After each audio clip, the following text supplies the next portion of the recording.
आज की इस खास जानकारी की दुनिया में गोता लगाते हैं।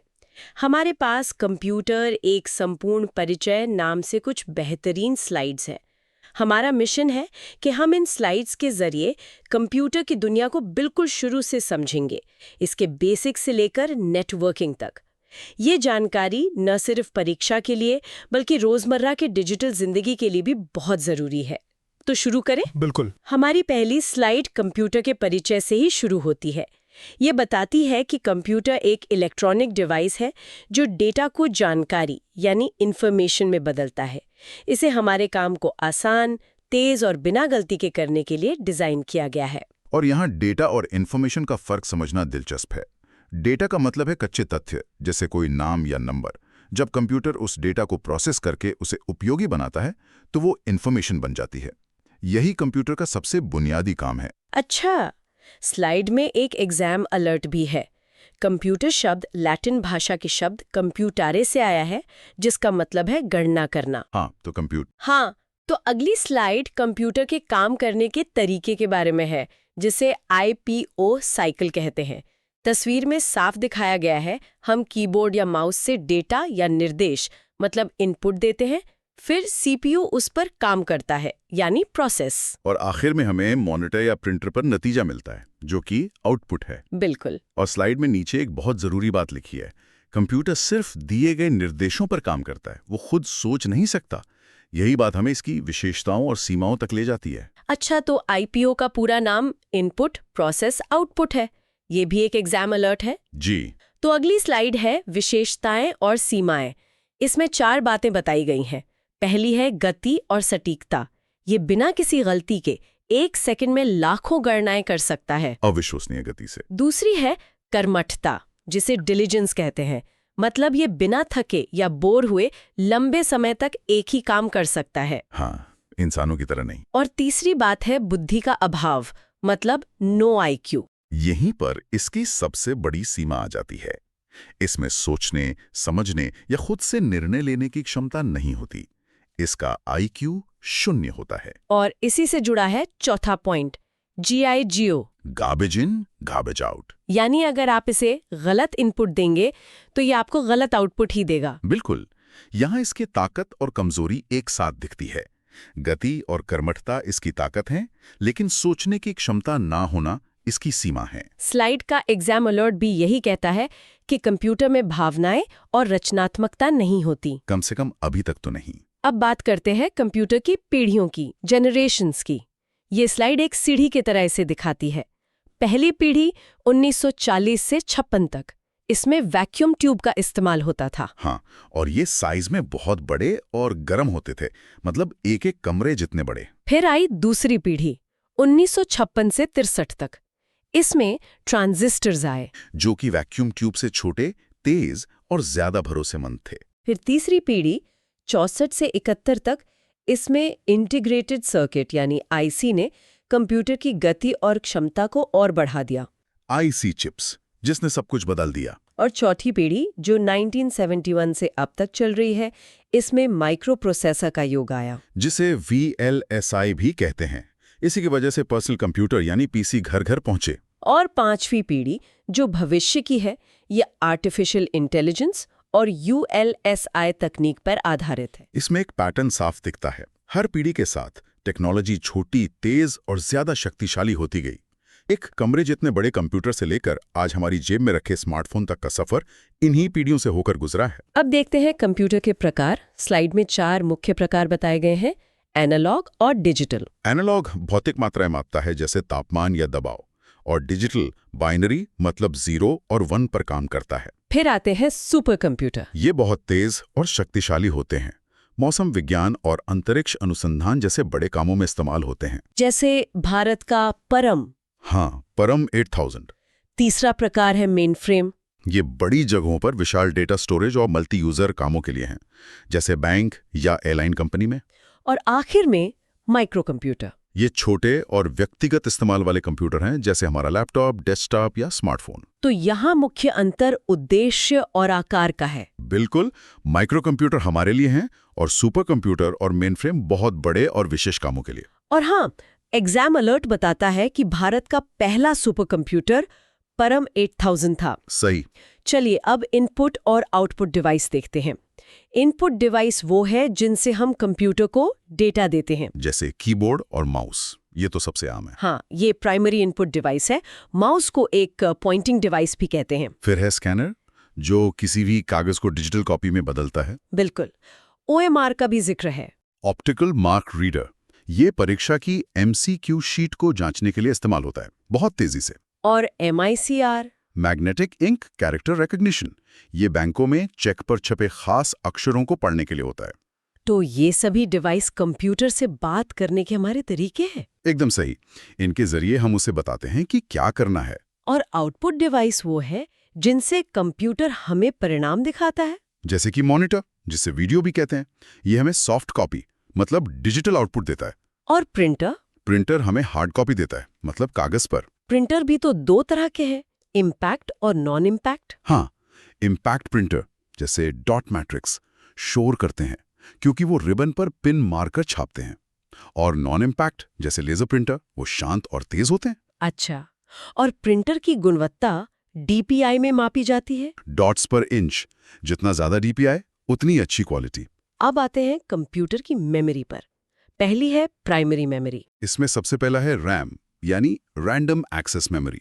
ये अस्थिर या वॉलेटाइल होती है, मतलब कंप्यूटर बंद होने पर इसमें रखा डेटा मिट जाता है। बिल्कुल, ये एक तरह की वर्किंग मेमोरी है। और दूसरी है ROM, रीड ओनली मेमोरी।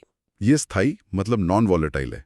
इसमें कंप्यूटर को स्टार्ट करने के निर्देश होते हैं जो स्थायी रूप से सेव रहते हैं। और एक कैश मेमोरी भी होती है। हाँ, कैश मेमोरी। ये रैम से भी तेज होती है और CPU के सबसे करीब होती है ताकि काम और तेजी से हो सके। तो एग्जाम अलर्ट भी यही कहता है, बिजली जाने पर रैम का डेटा खत्म हो जाता है जबकि ROM का नहीं। यही इन दोनों में सबसे बड़ा अंतर है। प्राइमरी मेमोरी के बाद है सेकेंडरी मेमोरी। इसका उपयोग डेटा को हमेशा के लिए मतलब परमानेंटली स्टोर करने के लिए होता है। जैसे हमारी हार्ड डिस्क ड्राइव, SSD या पेन ड्राइव। यहीं पर मेमोरी की इकाइयां भी बताई गई हैं। सबसे छोटी बिट 0 या 1, फिर निबल जो 4 बिट्स का समूह है और बाइट जो 8 बिट्स का समूह है। और इन इकाइयों का क्रम जानना जरूरी है। हाँ, बाइट से किलोबाइट, फिर मेगाबाइट, गीगाबाइट और टेराबाइट। और स्लाइड में लिखा है कि 1024 MB मिलकर 1 GB बनता है। जी। हार्डवेयर के बाद अब बात सॉफ्टवेयर की। स्लाइड के अनुसार सॉफ्टवेयर के 3 प्रकार हैं। पहला है सिस्टम सॉफ्टवेयर। ये हार्डवेयर को नियंत्रित करता है और कंप्यूटर को चलाने के लिए जरूरी है, जैसे ऑपरेटिंग सिस्टम। दूसरा है एप्लीकेशन सॉफ्टवेयर। ये यूजर के किसी विशेष काम को पूरा करता है, जैसे टाइपिंग के लिए MS वर्ड। और तीसरा यूटिलिटी सॉफ्टवेयर। ये कंप्यूटर के रखरखाव मतलब मेंटेनेंस का काम करता है, जैसे एंटीवायरस। स्लाइड का डायग्राम इसे बहुत अच्छे से दिखाता है। सबसे नीचे हार्डवेयर, उसके ऊपर सिस्टम सॉफ्टवेयर और सबसे ऊपर एप्लीकेशन सॉफ्टवेयर। हाँ, और जैसा कि स्लाइड में लिखा है, सॉफ्टवेयर के बिना हार्डवेयर केवल एक खाली डिब्बा है। सिस्टम सॉफ्टवेयर में सबसे जरूरी है ऑपरेटिंग सिस्टम यानी OS। ये यूजर और हार्डवेयर के बीच एक इंटरफेस का काम करता है, एक मैनेजर की तरह। ये कंप्यूटर के सभी संसाधनों और फाइलों का प्रबंधन करता है, जैसे विंडोज, मैकओएस और एंड्रॉइड। बिल्कुल। और लिनक्स एक ओपन सोर्स ऑपरेटिंग सिस्टम है। OS के बिना कंप्यूटर कुछ भी नहीं कर सकता। इसीलिए एग्जाम अलर्ट कहता है कि ऑपरेटिंग सिस्टम के बिना कंप्यूटर बूट नहीं हो सकता, मतलब स्टार्ट नहीं हो सकता। अब जल्दी से कुछ जरूरी एप्लीकेशन सॉफ्टवेयर देख लेते हैं, जैसे MS ऑफिस। हाँ, ये बहुत काम का है। इसमें है MS वर्ड, जो एक वर्ड प्रोसेसिंग सॉफ्टवेयर है। इसमें हम टेक्स्ट को बोल्ड, इटैलिक कर सकते हैं, स्पेलिंग चेक कर सकते हैं, लिखने पढ़ने के सारे काम के लिए। फिर MS एक्सेल, जो एक स्प्रेडशीट प्रोग्राम है। ये डेटा को रो और कॉलम में व्यवस्थित करता है। और इसमें सम, एवरेज जैसे फंक्शंस होते हैं जो गणना को बहुत आसान बना देते हैं। स्लाइड का अलर्ट कहता है कि एक्सेल में कोई भी फॉर्मूला इक्वल्स से शुरू होता है। हाँ, ये बहुत जरूरी है याद रखना। और तीसरा है MS पावरपॉइंट, जो प्रेजेंटेशन बनाने के काम आता है। इसमें हम स्लाइड्स, ट्रांजिशन और एनिमेशन का इस्तेमाल करते हैं अपनी बात को बेहतर तरीके से रखने के लिए। और इसका शॉर्टकट F5 है स्लाइड शो शुरू करने के लिए। बिल्कुल। अब आते हैं इंटरनेट पर। इंटरनेट दुनिया भर के कंप्यूटरों का एक विशाल नेटवर्क है। और इसी से जुड़ी है www यानी वर्ल्ड वाइड वेब, जो इंटरनेट पर मौजूद दस्तावेजों का संग्रह है। यहाँ इंटरनेट और www के बीच का अंतर समझना जरूरी है। हाँ, इंटरनेट एक बुनियादी ढांचा है जैसे सड़कें, और www उस पर चलने वाली जानकारी है जैसे गाड़ियां। अच्छा, और URL किसी वेबसाइट का पता होता है, जैसे www.google.com। और वेब पेज बनाने के लिए HTML भाषा का उपयोग होता है। इंटरनेट इस्तेमाल करने के लिए हमें कुछ टूल्स की जरूरत पड़ती है, जैसे वेब ब्राउजर वो एप्लीकेशन जिससे हम वेबसाइट खोलते हैं, जैसे क्रोम, फायरफॉक्स। और सर्च इंजन। वो टूल जो जानकारी खोजने में मदद करता है, जैसे गूगल या बिंग। ईमेल का की जिक्र है। हाँ, इंटरनेट पर तुरंत संदेश भेजने का तरीका। और अनचाहे जंक ईमेल्स को स्पैम कहा जाता है। और ISP? ISP वो कंपनी है जो हमें इंटरनेट सेवा देती है, जैसे जियो या एयरटेल। ठीक है, अब बात करते हैं नेटवर्क की। कंप्यूटर आपस में जुड़कर नेटवर्क बनाते हैं। ये 3 प्रकार के होते हैं। लैन, मैन और वैन। लैन यानी लोकल एरिया नेटवर्क, एक छोटे क्षेत्र तक सीमित, जैसे घर या ऑफिस। और इसकी गति सबसे तेज होती है। फिर है मैन, मेट्रोपॉलिटन एरिया नेटवर्क। ये पूरे शहर के नेटवर्क को जोड़ता है। और वैन, वाइड एरिया नेटवर्क, जो पूरे देश या महाद्वीप में फैला होता है। इंटरनेट इसका सबसे बड़ा उदाहरण है। इसका मुख्य उद्देश्य प्रिंटर या फाइलों जैसे संसाधनों को साझा करना है। नेटवर्क बनाने के लिए कुछ डिवाइस भी चाहिए, जैसे मॉडेम। मॉडेम डिजिटल सिग्नल को एनालॉग में और एनालॉग को डिजिटल में बदलता है। राउटर? राउटर डेटा पैकेट को सही रास्ते पर भेजता है। इसे नेटवर्क का ट्रैफिक पुलिस भी कहते हैं। और स्विच? स्विच एक नेटवर्क में कई कंप्यूटरों को जोड़ता है। और वाईफाई? ये तो हम सब जानते हैं, बिना तारों के नेटवर्क से जुड़ने की तकनीक। अब बात सुरक्षा की।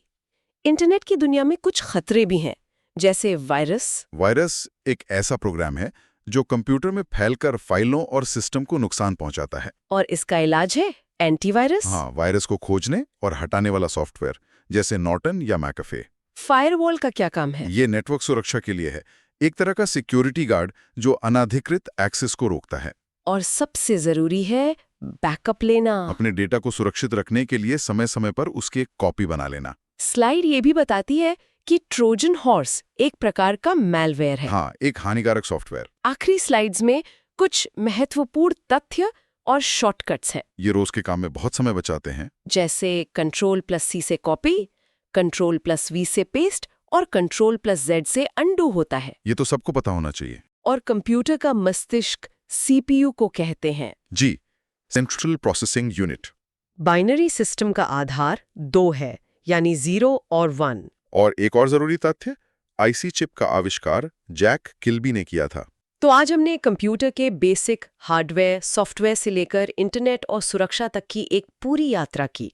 उम्मीद है ये जानकारी डिजिटल साक्षरता को मजबूत करने में मदद करेगी। बिल्कुल।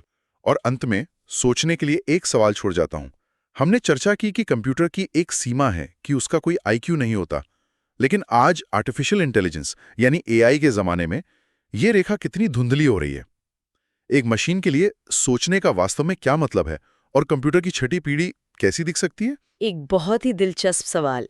इसी सवाल के साथ आज की ये गहरी चर्चा यहीं समाप्त करते हैं।